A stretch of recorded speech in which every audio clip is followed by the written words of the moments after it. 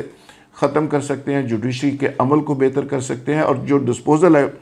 مقدمات کی جس پہ بار بار بات ہوتی رہی، پینڈنگ مقدمات کی بات ہوتی ہے، ایک نسل سے مقدمہ شروع ہوتا ہے، اگلی 4 نسلیں اس میں رل جاتی ہیں، اور فیصلہ تب آتا ہے، پتہ چلتا ہے کہ وہ شخص تو جیل کے اندر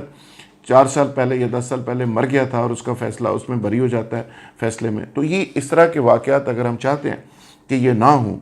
تو پھر جسٹس حمید حسین بٹی جیسے لوگوں کا ہمیں ساتھ دینا ہوگا، اور ہمیں بینچ اور بار کا جو ریلیشن ہے اس کو مضبوط کرنا ہوگا، اور وہ کسی بلیک میلنگ کی بنیاد پہ نہیں، کسی مفادات کی بنیاد پہ نہیں، وہ ریئلسٹکلی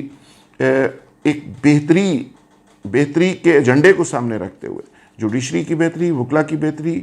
انصاف کے نظام کی بہتری کو سامنے رکھتے ہوئے ہمیں کرنا ہوگا۔ تو جسٹس امیر حسین بٹی ویل ڈن، جسٹس صاحب، آنریبل جسٹس صاحب نے کمال کام کیا، اور میں سمجھتا ہوں کہ یہ ہماری ذمہ داری میں شامل ہے کہ ہم ان کو اپریشیٹ کریں۔ دوسرا ایک امپورٹنٹ ایشو ہے جو مختصراً میں آخر میں ذکر کرنا چاہوں گا، وہ صدر زرداری صاحب کے حوالے سے۔ یہ بھی بڑی امپورٹنٹ میں خبر آپ کے سامنے شیئر کر رہا ہوں کہ مریم صاحبہ، نواز شریف صاحب اور شہباز شریف صاحب سمجھ رہے ہیں کہ اب سب اچھا ہے، ان کو کچھ ریلیف مل گیا ہے، نیب کے ٹکر ان کے کیسز کے نہیں چل رہے، تاریخیں بھی نہیں پڑھ رہی، اور وہ شدید گرمی میں گھر میں سکون سے بیٹھے ہوئے ہیں، اور اے سی سے نکل کے تاریخ بھگتنا، پسینے سے شرابور، وہ عجیب و غریب کیفیت سے گزرنا، یہ بذات خود ایک بہت بڑا مسئلہ ہے۔ تو ان کا خیال ہے کہ آج کل ریلیف کا موسم چل رہا ہے تو شاید سب اچھا ہے، اور آنے والے دنوں میں سب اچھا ہی ہوگا، اور ان کو آگے چل کے بہت سا اور ریلیف سیاسی صورت میں ملے گا، اور 2023 کے الیکشن میں شاید ان کو ایک بڑا شیئر ملنے والا ہے۔ یہ ان کی سوچ ہے، خواہش ہے، اور ان کو یقین بھی کچھ لوگ دلا رہے ہیں، لیکن میری اطلاع بالکل اس کے برعکس ہے کہ جو زرداری صاحب نے بات کی ہے پنجاب کھپے کی، اور پنجاب کے اندر انہوں نے کہا ہے کہ نون لیگ کے پاس سپیس کم ہو رہی ہے، یہ اطلاع مجھے زیادہ درست لگتی ہے، اور یہ میں تجزیے کی بنیاد پہ نہیں کہہ رہا، یہ میں انفارمیشن کی بنیاد پہ بات کر رہا ہوں کہ زرداری صاحب پنجاب تک ایکسپینڈ ہوں گے، پیپلز پارٹی جو ایک مردہ گھوڑا سمجھی جا رہی ہے پنجاب کے اندر، وہ ریلیونٹ ہو جائے گی، اور پنجاب کے ایک خاص ایریے کے اندر پیپلز پارٹی دوبارہ مرج کرے گی، اور نون لیگ سکڑے گی، نون لیگ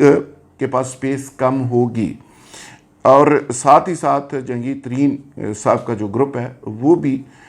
آنے والے الیکشن میں ایک اہم کردار ادا کرے گا۔ آج کے لیے اتنا ہی، بہت شکریہ، تھینک یو ویری مچ۔ ہماری ویڈیو ذرا شیئر کرتے رہیے، اپنے دوستوں کو شیئر کریں، تاکہ تازہ ترین ایشوز کے حوالے سے، تازہ ترین خبروں کے حوالے سے، تجزیہ اور ویوز کے حوالے سے آپ سب لوگ آگاہ رہ سکیں۔ بہت شکریہ۔